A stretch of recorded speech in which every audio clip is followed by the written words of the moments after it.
అందరికీ నమస్కారం. తప్పు చేశాను వాడే లేకపోతే ఈ నరకం ఉండదు కదా. రచన పోల్కంపల్లి శాంతాదేవి గారు.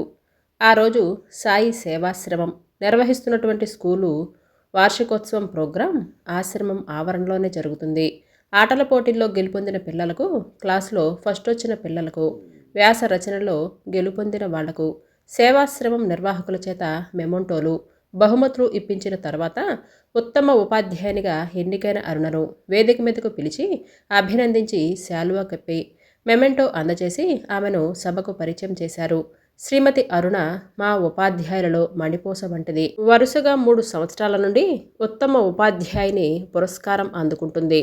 పిల్లలకు కేవలం స్కూల్ పాఠాలే కాకుండా తన జీవిత పాఠాల గురించి రంగరించి కౌన్సిలింగ్ ఇస్తూ ఉంటుంది. ఖాళీ సమయాలలో మా సేవా సదన్లో పనిచేస్తూ పిల్లలకు కావలసిన సేవలు అందిస్తూ వాళ్లకు ప్రియమైన అక్కగా అమ్మగా ఉంటుంది. ఆమె గురించి చెప్పాలంటే ఇంకా చాలా ఉంది. మిగిలింది ఆమె మాటల్లో వినండి. శ్రీమతి అరుణ గారిని తమ స్పందనను తెలియజేయవలసిందిగా కోరుతున్నాం. అరుణ లేచి సభకు అక్కడున్న పెద్దలందరికీ పేరు పేరున నమస్కారాలు తెలియజేసింది. పిల్లలకు నేను చెప్పేవి నా జీవిత పాఠాల నుండి నేర్చుకున్నవే. మొదటిది, జీవితంలో మద్యం జోలికి పోవద్దు. పచ్చటి కాపురాలను వల్లకాడుగా మార్చే రాక్షసి అది. రెండవది, క్షణికావేశంలో నిర్ణయాలు తీసుకోవద్దు.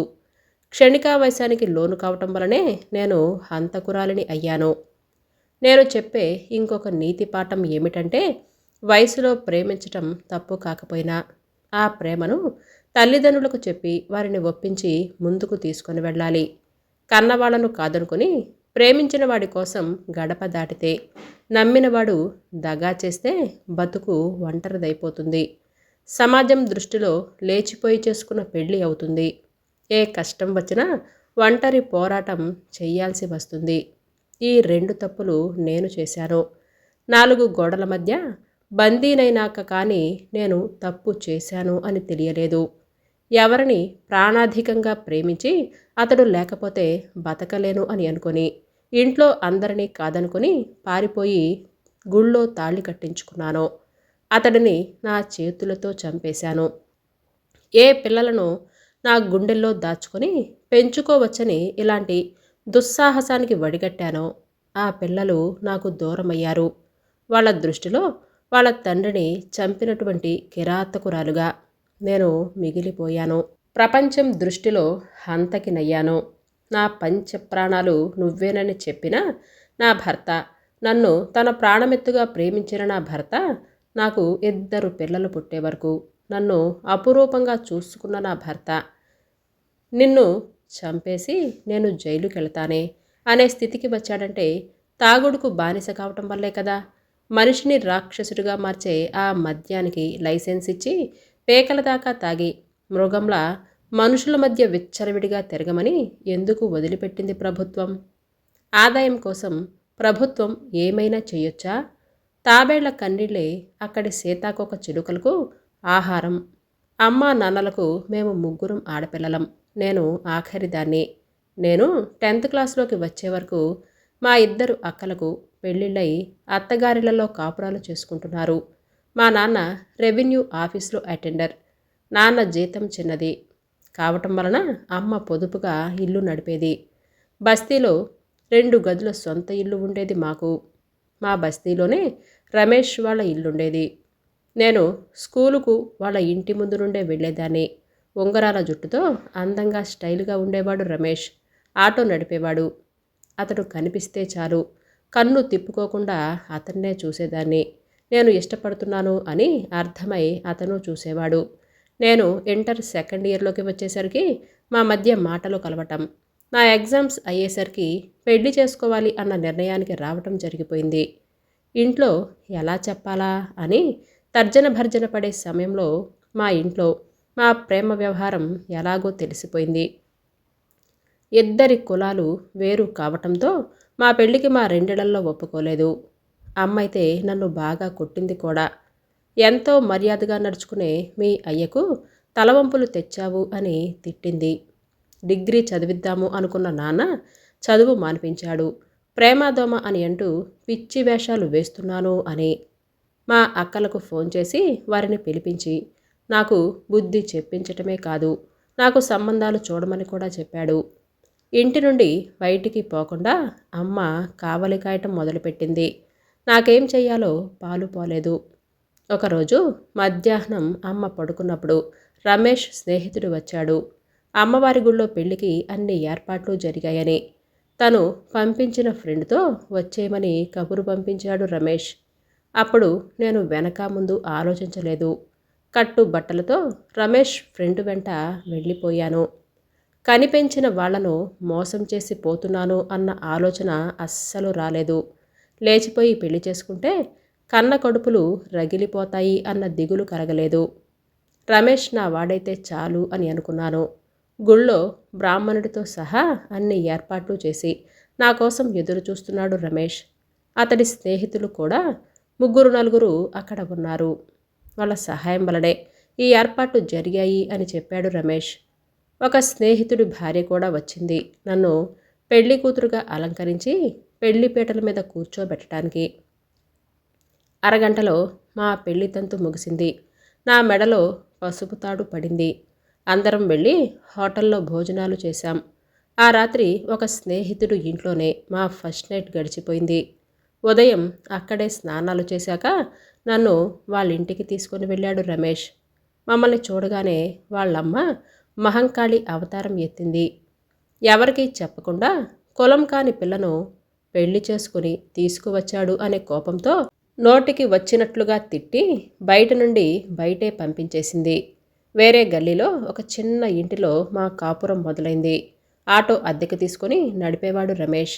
ఎలాగైనా కొంత డబ్బు కూడబెట్టి సొంతానికి ఆటో కొంటే డబ్బులు బాగా మిగులుతాయి అనేవాడు.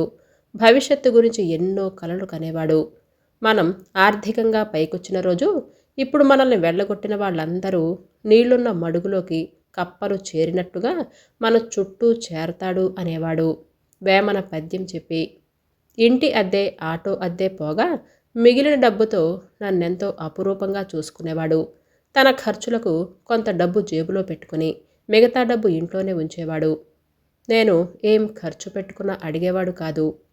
పెద్దోడు నా కడుపులో పడ్డప్పుడు రమేష్ నన్నెంత అపురూపంగా చూశాడో నేను మాటల్లో చెప్పలేను. ఇలాంటప్పుడు మన దగ్గర మీ అమ్మో మా అమ్మో ఉండాలి, కానీ మనకి ఆ అవకాశమే లేదు. నాకు నువ్వు, నీకు నేను, నేనే నీకు అత్త. అమ్మ దగ్గర లేని లోటు తీర్చాలి. కడుపుతో ఉన్నప్పుడు ఏవేవో కోరికలు ఉంటాయట కదా, అవి తీరిపోతే పొట్టలో పాప ఆరోగ్యంగా పెరుగుతుందట. చెప్పు, నీకేం కావాలి, మొహమాట పడద్దు అని అనేవాడు. 2 ఏళ్లలో నాకు మరో బాబు పుట్టాడు. వాడి జాతకం ఎంత దురదృష్టకరమైనదో కానీ అప్పటి నుండి నాకు కష్టాలు ప్రారంభమయ్యాయి. రమేష్ తాగుతాడని నాకు పెళ్ళైన రోజే తెలిసింది. ఆర్డర్ ఇచ్చి మందు సీసాలు తెప్పించడం చూసి నీకు తాగే అలవాటుందా అని అడిగాను భయంగా. మన పెళ్ళైన శుభ సందర్భాన్ని పురస్కరించుకొని మా ఫ్రెండ్స్కి పార్టీ ఇవ్వొద్దా? వాళ్ళు నా కోసం ఎంత చేశారు. వాళ్లకు కంపెనీ ఇవ్వడానికి తాగుతున్నాను, కానీ తాగుడు నాకు అలవాటు కాదు అని అన్నాడు. అప్పుడప్పుడు తాగి వచ్చేవాడు. ఫ్రెండ్స్ పార్టీ ఇచ్చారు, తాగాల్సి వచ్చింది అని సమాధానం చెప్పేవాడు. రోజులు గడుస్తున్న కొద్దీ రమేష్ తాగి రావటం ఎక్కువైపోయింది. దాంతోపాటే ఇంట్లోకి డబ్బులు ఇవ్వటం తగ్గిపోయింది. ఇద్దరి మధ్య తగవులు ప్రారంభమయ్యాయి. నేను తిట్టడం, అతను కొట్టడం. ఒకరోజు తాగిన మబ్బులో యాక్సిడెంట్ చేశాడు. ఎవరిదో కొత్త కారును ఆటో గుద్దేశాడట. జరిగిన డ్యామేజ్కి కారాయన ఉగ్రుడైపోయి బూటుకాళ్లతో తన్ని పోలీసులకు పట్టించాడు. తాగి ఆటో నడిపినందుకు పోలీసులు కేసు పెట్టారు. స్నేహితులు తలా కొంత డబ్బు వేసుకుని బెయిల్ మీద బయటికి తీసుకొని వచ్చినా అతను మారలేదు. తాగి ఆటో నడుపుతాడు అని పేరు రావటంతో ఎవరు ఆటో అద్దెకివ్వటం లేదు. పిల్లలు పస్తులు, నాకు పస్తులు. రమేష్ ఏ స్నేహితుడో పెట్టిస్తే తింటున్నాడు, లేదా వాళ్ళమ్మ దగ్గరికి వెళ్ళి తినొస్తున్నాడు. వాళ్ళు కలిసిపోయారు, కానీ నేనే అత్తింటికి పుట్టింటికి దూరమై ఒంటరినయ్యాను. తన పరువు తీశాను అన్న కోపంతో నాన్నకు ఇన్నాళ్ళైనా పోలేదు.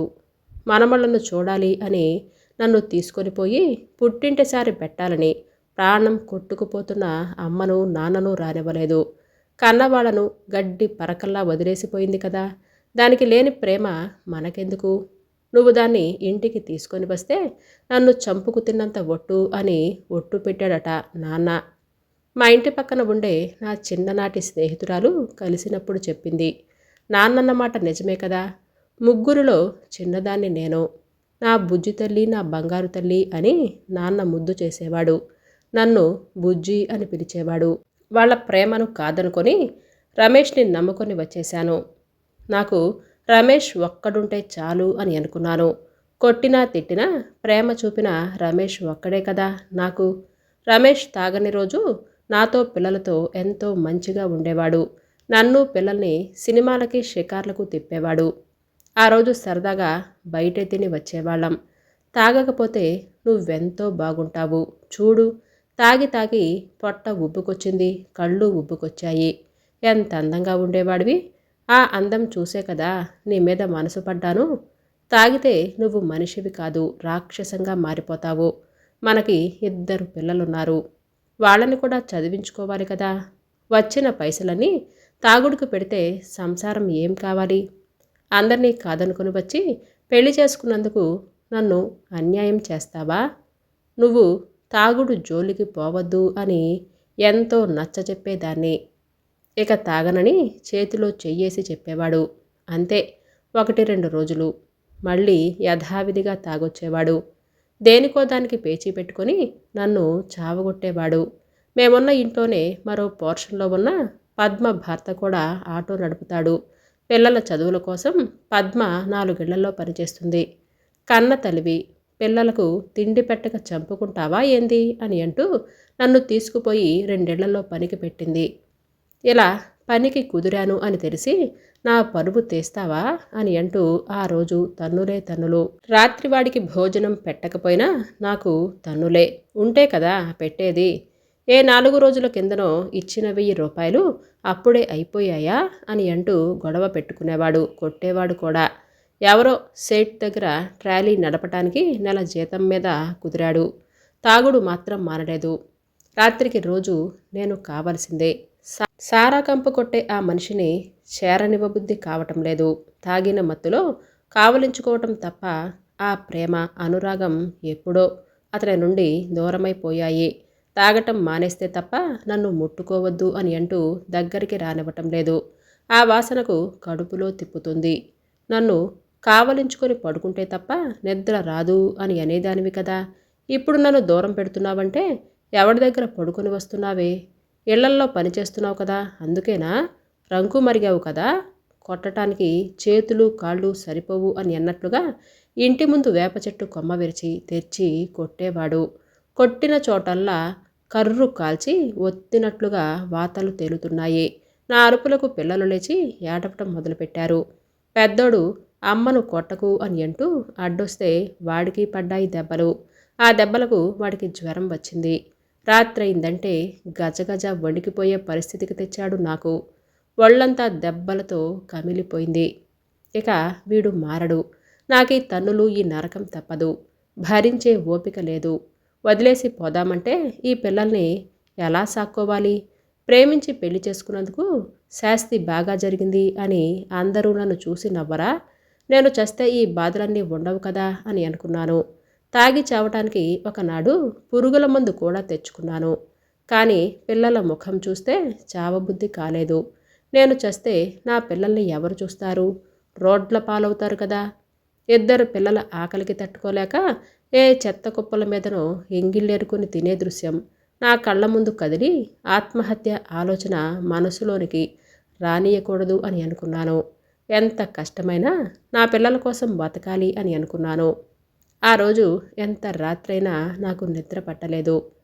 ఎటు మళ్ళీ పడుకున్నా దెబ్బలు వరుసుకుపోయి పడుకోనివ్వటం లేదు. ఆ రోజు నాకు రమేష్కు పెద్ద గొడవే జరిగింది. నేను పనిచేసే ఇంటి వాళ్ళు ఆ రోజే నెల జీతం ఇచ్చారు. తాగడానికి ఆ డబ్బు ఇవ్వమని వేధింపులు మొదలుపెట్టాడు. నా పిల్లలకు పట్టెడు మెతుకులు పెట్టుకుందాము అని రెక్కలు విరుచుకుంటున్నాను. నువ్వు కష్టం చేసుకున్నది తాగి తందనాలాడింది చాలదా? నేనివ్వను అని మొండిగా ఎదిరించాను. దాని ఫలితం వాడి చేతుల్లో వళ్ళు వాచిపోయింది. కొట్టి కొట్టి నన్ను బూతులు తిట్టుకుంటూ బయటికి వెళ్ళిపోయినవాడు రాత్రికి ఫుల్లుగా తాగొచ్చాడు. ఒళ్ళంతా సలుపుతోంది. కమిలిన దెబ్బల వలన ఎటూ పడుకోలేకపోతున్నాను. నన్ను శారీరకంగా మానసికంగా ఇంత బాధ పెట్టినవాడు మాత్రం చాలా హాయిగా నిద్రపోతున్నాడు. అంతెత్తున బాణపట్ట వేసుకుని వాడే లేకపోతే ఈరోజు ఈ నరకం ఉండదు కదా. నాలుగేళ్లలో పని చేసుకొని నా పిల్లలను సాక్కుంటూ చదివించుకుంటూ ఉండేదాన్ని కదా. నా బతుకు నేను బతుకుతా. నన్ను ప్రేమగా చూసుకునే రమేష్ ఎప్పుడో చనిపోయాడు. ఉన్నది తాగుడు భూతమే. ఆ భూతాన్ని అంతం చేస్తే తప్ప నేను బతకను. నా పిల్లలకు నేను ఉండాలి అని అంటే వాడు చావాలి. నా పిల్లల వైపు చూశాను. పసి మొగ్గలు అమాయకంగా వారు నిద్రపోతూ ఉన్నారు. నేనక ఎక్కువగా ఏమీ ఆలోచించలేదు. వెంటనే దిండు తీసుకున్నాను. నోరు తెరుచుకొని నిద్రపోతున్న రమేష్ ముఖం మీద అదాటున అదిమేశాను. నిజానికి నేనంత బలమైనదాన్ని కాదు. వాడు విదిలించుకొని లేస్తే నా పేక పట్టుకుని నన్నే చంపేసేవాడు. కొద్దిగా కాళ్ళు చేతులు కొట్టుకున్నాడే కానీ పెద్దగా ప్రతిఘటించలేదు. బరువు తగ్గటం, అందుకే అంత కష్టం. తాగిన మైకంలో తన మీద హత్యాయత్నం జరుగుతుంది అని తెలియకుండానే ప్రాణం పోయింది. ముక్కు దగ్గర వేలుంచి చూశాను, కదిలించి చూశాను. ప్రాణం పోయింది అని నిర్ధారణ అయింది. రోజు నన్ను చిత్రహింసలు పెట్టేవాడి పేడ విరగడైందని తేలికపడ్డంత టైం పట్టలేదు. ప్రాణప్రదంగా ప్రేమించి పెళ్లి చేసుకున్న నా భర్తనే నా చేజేతులా చంపుకున్నాను అన్న వాస్తవం నా కళ్ళ ముందు నిలిచింది. పెళ్ళైన రోజులు గుర్తుకు రాసాగాయి. ఇప్పటికీ వాడు తాగని రోజు నా మీద పిల్లల మీద చూపించే ప్రేమ గుర్తుకొచ్చి లోపల నుండి దుఃఖం తన్నుకు వచ్చింది. ఇంతలో తెల్లవారింది. పిల్లలు లేచి నాతో పాటు ఏడవటం మొదలుపెట్టారు. ఇరుగు పొరుగు వారు కూడా వచ్చారు. ఫుల్లుగా తాగొచ్చి పడుకున్నాడని, నిద్రలోనే చనిపోయాడు అని చెప్పాను. మా అత్త వాళ్ళింటికి వెళ్ళి ఎవరు చెప్పారో కానీ వాళ్ళు పరిగెత్తుకుంటూ వచ్చారు. మా బావ బెదిరించాడు. నిన్న సాయంత్రం నా దగ్గరికి పైసల కోసం వచ్చినప్పుడు బాగానే ఉన్నాడు కదా. ఇంతట్లో ఏమైంది? నిజం చెప్పు. చెప్పకపోతే పోలీసులను పిలవాల్సి వస్తుంది. పోలీసుల చేతిలో పడితే చావగొట్టి నిజం కక్కిస్తారు అని అన్నాడు. ఆ మాటలు విని నేను భయపడిపోయాను. రోజు తాగొచ్చి కొడుతుంటే దెబ్బలకు తట్టుకోలేక నేనే చంపేసినాను బావా అని చెప్పా. మొగుడి చేతిలో తన్నులు తిననోళ్ళు ఎవరున్నారేడా? అందరం తన్నులు తిని నోరు మూసుకొని పడున్నోళ్ళమే కదా. కొట్టిండని మొగుణ్ణి చంపుకుంటారా? ఇదెక్కడి కదా. నానా రకాలుగా మాట్లాడసాగారు గుమ్మిగూడిన జనాలు. మా అత్త నా జుట్టు పట్టి లాగి కొట్టడం మొదలుపెట్టింది. కొడితే పోయిన పానం వస్తదా నీ తెక్కగాని? పోలీసులు చూసుకుంటారులే. పద్మ మా పక్క పోర్షన్లో ఉండే మరొక ఆమె మా అత్తను నా నుండి దూరంగా లాక్కుపోయారు. రమేష్ను పోస్టు మార్టంకి తీసుకొని పోవటానికి అంబులెన్స్ రావటము, నన్ను పోలీసులు అరెస్టు చేసి తీసుకొని పోవటము ఒకేసారి జరిగాయి. నాకు జీవిత ఖైదు పడింది. ఏ పిల్లల కోసం నేను ఆత్మహత్య చేసుకోకుండా బతికానో ఆ పిల్లలకే నేనిప్పుడు దూరమైపోయాను. నా పిల్లలను పోలీసులు మా అత్త వాళ్ళకే అప్పగించారట. వారానికోసారి ములాఖత్ అని ఉంటుంది. బంధువులు వచ్చి మాట్లాడుతూ ఉంటారు. నాతోటి ఆడ ఖైదీలందరూ సంబరంగా బయలుదేరుతుంటే నేను నా గదిలోనే ఉండిపోయాను. నన్ను పలకరించేందుకు వచ్చే బంధువులు ఎవ్వరూ లేరు కాబట్టి ప్రేమ పెళ్లి చేసుకుని పుట్టింటికి దూరమయ్యాను. వేరే కులమని అత్తగారు దగ్గరికే రానివ్వలేదు. చేసుకున్నవాడు నట్టేట ముంచాడు అని ఏడ్చుకుంటూ కూర్చున్న నన్ను నీకోసం మీ అమ్మ వచ్చింది రా, లేడీ పోలీస్ వచ్చి పిలిచింది. అప్పుడు నేను నమ్మలేకపోయాను. రెండోసారి గట్టిగా చెప్పాక ఒక్క ఉదురున లేచి పరిగెత్తాను. ఇనుప గ్రిల్ గళ్లలో నుంచి అమ్మ చాచిన చేతుల్లో ముఖం పెట్టి గుండెల్లో గడ్డకట్టిన దుఃఖమంతా కరిగిపోయి బయటికి వచ్చేలా పొగిలి పొగిలి ఏడ్చాను. అమ్మ కూడా అలాగే ఏడ్చింది. ఎలా వచ్చావమ్మా? నాన్నకు తెలిస్తే తిడతాడు కదా. నాన్నే పంపించాడు నీకు ధైర్యం చెప్పమని. పిల్లలు ఆకలికి తట్టుకోలేక రోడ్ల మీద తిరుగుతూ ఉంటే మీ నాన్నే చూడలేక ఇంటికి తీసుకొచ్చాడు. నాకు కలిగిన ఆశ్చర్యం అంతా ఇంత కాదు. మీ నాన్న వకీల్ సాబును కలిసొచ్చాడమ్మా. భర్తను తానే చంపాను అని కోర్టులో ఒప్పుకుంది కాబట్టి ఇప్పుడు చేయటానికి ఏమీ లేదు. అక్కడ మంచిగా నడుచుకుంటే శిక్ష తగ్గే అవకాశం ఉంటుంది అని చెప్పాడట. ఆయన నా బాధంతా పిల్లల గురించేనమ్మా, దిగులు పడకు, నేను చూసుకుంటా కదా. అప్పుడప్పుడు పిల్లలను తీసుకొచ్చేది అమ్మ. మొదట్లో నన్ను చూసి పిల్లలు భయపడిపోయేవాళ్ళు, వాళ్ళ తండ్రిని చంపినదాన్నని. అక్క వాళ్ళు కూడా ములాఖాత్ రోజు వచ్చేవాళ్ళు, నాకు ధైర్యం చెప్పేవాళ్ళు. నిజానికి రమేష్ బతికుండగా నా పుట్టింటి వాళ్ళ సపోర్ట్ నాకుంటే అతన్ని చంపాలి అన్న ఆలోచన కానీ, చంపాల్సిన అవసరం కానీ వచ్చేది కాదేమో. ఒంటరినే ఏం చెయ్యాలో దిక్కుతోచని స్థితిలో నా వల్ల జరిగిపోయిన అనర్థం అది. అందరికంటే జైలరమ్మ, సూపరింటెండెంట్గా బాగా ధైర్యం చెప్పేవాళ్ళు. జైలుకొచ్చిన వాళ్ళందరూ చెడ్డవాళ్ళు కాదు, క్షణికావేశంతో తప్పు చేశారు అన్న సానుభూతి ఉండేది వాళ్లకు. లైఫ్ శిక్ష పడిందని కుంగిపోకండి, మీ సత్ప్రవర్తనతో శిక్ష తగ్గే అవకాశం ఉంది అని ధైర్యం చెప్పేవాడు. ఎన్నో మంచి విషయాలు వాళ్ళ వల్ల నేను తెలుసుకున్నాను. సెలబ్రిటీల ఇంట్లో మనము ఉందామా? ఇక్కడ నాలాగే క్షణికావేశంతో హత్య చేసి వచ్చిన వాళ్ళు కూడా ఉన్నారు. దొంగసార అమ్మి పట్టుబడి వచ్చిన వాళ్ళు ఉన్నారు. కరుడు కట్టిన నేరస్తులు ఉన్నారు. విడుదలైన ప్రతిసారి మళ్ళీ నేరం చేసి అత్తగారింటికి వచ్చినంత హాయిగా జైలుకొచ్చేవాళ్ళు కూడా ఉన్నారు. జైలు జీవితం నాకు చాలా నేర్పింది. నా అమాయకత్వం వదిలింది. బయటికి వెళ్ళే అవకాశమే వస్తే నేను మాత్రం మళ్ళీ జైలు ముఖం చూసే పరిస్థితి తెచ్చుకోను అని అనుకునేదాన్ని. నా మనసు ఎప్పుడూ నా పిల్లల గురించే ఆలోచించేది. 7 ఏళ్ల తర్వాత నన్ను విడుదల చేశారు. అక్కడున్న 7 సంవత్సరాలలో జైళ్ల పద్ధతి ప్రకారం టైలరింగ్, బేకరీ, చాక్పీస్ల తయారీ వంటివన్నీ నేర్పించారు. నేను ఇంటర్ వరకు చదివి ఉండటం వలన డిగ్రీ పూర్తి చేయించారు. బయటకొచ్చాక అసలు సమస్య ప్రారంభమైంది. హత్య చేసి జైలు నుండి బయటకు వచ్చాను అని తెలిసి నాకెవ్వరూ పనిచ్చేవాళ్ళు కాదు. నేనెవరో చెప్పకుండా పనికి కుదిరినా ఎలాగో వాళ్ళకి తెలిసిపోయి నానా తిట్లు తిట్టి నన్ను తీసేసేవాళ్ళు. ఇక ఎలా నా పిల్లలకు తిండి పెట్టి చదివించుకునేది? ఏ పిల్లల కోసం నా భర్తను చంపేసి హంతకురాలిని అన్న ముద్ర పొందానో వాళ్లకు పట్టెడన్నం పెట్టుకోలేకపోతున్నాను. ఎన్నాళ్ళు అమ్మ వాళ్ళ మీద ఆధారపడతాను?